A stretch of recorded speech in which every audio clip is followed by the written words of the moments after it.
7 মাস পারিয়ে গেছে, এখনো বিচার প্রক্রিয়া যথার্থভাবে দৃশ্যমান নয়। বিচার প্রক্রিয়া দৃশ্যমান মানুষ দেখতে চায়, সেটা না হওয়ার কারণে ক্ষোভ আছে।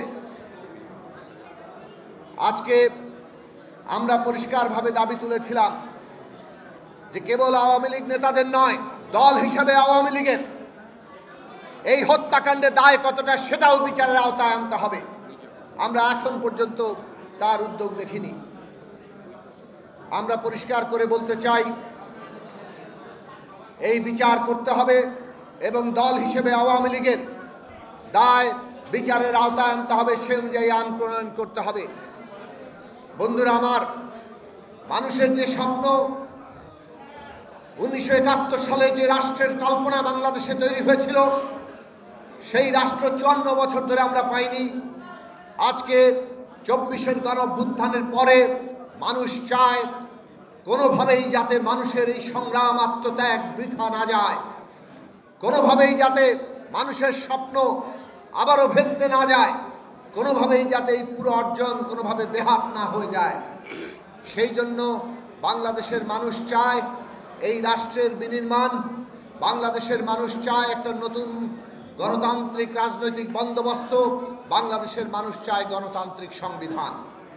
সে কারণে আমরা দাবি তুলেছি, আগামী নির্বাচন, সংসদ নির্বাচন একদিকে যেমন জনগণের প্রতিনিধিত্ব নির্বাচন করবে, সরকার গঠন করবে, তেমনি আগামী নির্বাচনে যেহেতু এই বিদ্যমান সংবিধানকে বদলে একটা গণতান্ত্রিক সংবিধান করতে হবে সংস্কারের মধ্য দিয়ে, সে কারণে আগামী নির্বাচন হবে সংবিধান সংস্কার পরিষদের নির্বাচন। জনগণের আকাঙ্ক্ষা আজকে এই জায়গায় এসে দাঁড়িয়েছে, কাজেই আমাদেরকে সেইভাবে ঐক্যবদ্ধ হতে হবে। সরকার সংস্কার কমিশন করেছে, তারা রিপোর্ট দিয়েছেন, রাজনৈতিক দলগুলো সেগুলো উৎসবের খুশি হবে নগদে বেশি, কারণ ঘন্টায় ঘন্টায় আছে গিফট জেতার সুযোগ। তারা তাদের অবস্থান তৈরি করছেন, ইতিমধ্যে অনেকে জমা দিয়েছেন, আরও অনেকে জমা দিবেন, এবং তার মধ্য দিয়ে একটা জাতীয় ঐক্যমত্য তৈরি হবে। কোন বিষয়গুলোতে ইতিমধ্যে আমরা সর্বসম্মত আছি, যেসব বিষয়ে সর্বসম্মত নেই, পার্থক্য আছে, সেই সব বিষয়ে আলাপ আলোচনা হবে।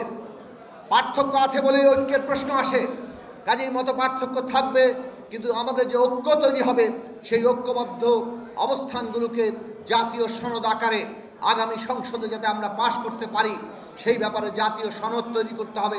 জাতীয় সনদ একটা অর্ডিন্যান্স জারি করতে হবে, যাতে আগামী সংসদ ন্যূনতম সময়ের মধ্যে এই সমস্ত পরিবর্তনগুলোকে বাস্তবায়ন করতে পারে। বন্ধুরা আমার, আজকে দেশ এই জায়গায় এগিয়ে যাচ্ছে। এই রকম এগিয়ে যাওয়ার বাস্তবতায় আমরা দেখছি নানা ধরনের অস্থিতিশীলতা তৈরির চেষ্টা চলছে। আজকে রাষ্ট্রের প্রতিষ্ঠান সেনাবাহিনী সহ অনেককেই নানাভাবে মুখোমুখি দাঁড় করানোর চেষ্টা করা হচ্ছে। এই ধরনের অস্থিতিশীলতা গণতান্ত্রিক প্রক্রিয়াকে ব্যাহত করতে পারে।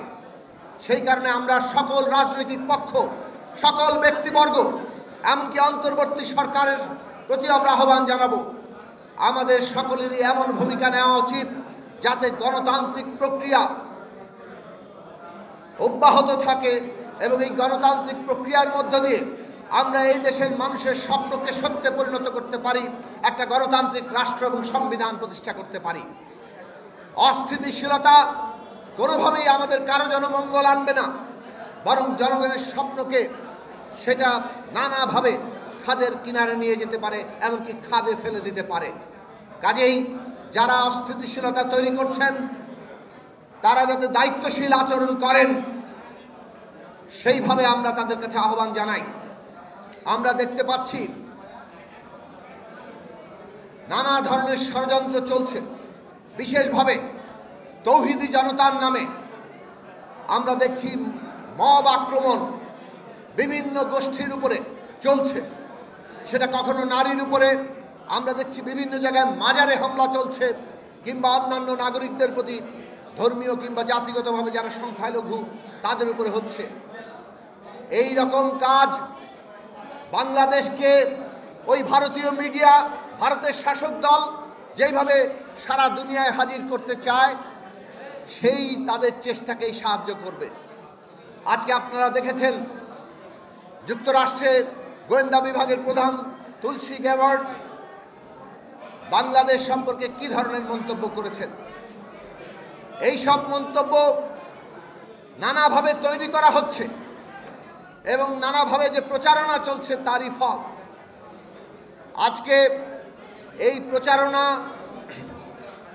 যারা বাংলাদেশকে হেয় করতে চায়, বাংলাদেশের এই গণতান্ত্রিক প্রক্রিয়াকে যারা নস্যাৎ করতে চায়, তারা এই প্রচারণা চালাচ্ছে। কিন্তু বাংলাদেশের ভেতরে একদল মব আক্রমণের মধ্য দিয়ে এইসব প্রচারণাকে পুষ্ট করছে, এইসব প্রচারণাকে আরও বেশি সাহায্য করছে। কাজেই আমরা অন্তর্বর্তী সরকারের প্রতি আহ্বান জানাবো, মব আক্রমণ যারা করে, রাষ্ট্র কোথায়? রাষ্ট্রকে আমরা উপস্থিত দেখতে চাই। রাষ্ট্র নাগরিকদের নিরাপত্তা দিবে, এটাই আপনাদের অঙ্গীকার। প্রতিষ্ঠানগুলো ভেঙে পড়েছিল, আমরা জানি, আমরা আপনাদের সময় দিতে চাই, কিন্তু অবিলম্বে সমস্ত প্রতিষ্ঠানকে কার্যকর করতে হবে। প্রতিষ্ঠানগুলোর কর্মকর্তারা তারা ঠিকমতো দায়িত্ব পালন করছেন কিনা সেই জবাবদিহিতা করতে হবে। পুলিশ নাগরিকের নিরাপত্তা দিতে পারছে কিনা, বিভিন্ন প্রশাসন নাগরিকের নিরাপত্তা সহ নাগরিকদের কল্যাণে কাজ করছে কিনা তার জবাবদিহিতা চাইতে হবে। জবাবদিহিতা না চাইলে কেবলমাত্র ভঙ্গুর অবস্থা এর দোহাই দিয়ে দিনের পর দিন এইভাবে নাগরিকদের নিরাপত্তাহীনতাকে কোনোভাবেই দেশের মানুষ মেনে নেবে না। আন্তর্জাতিক বিশ্বেও আমরা হেয় হব।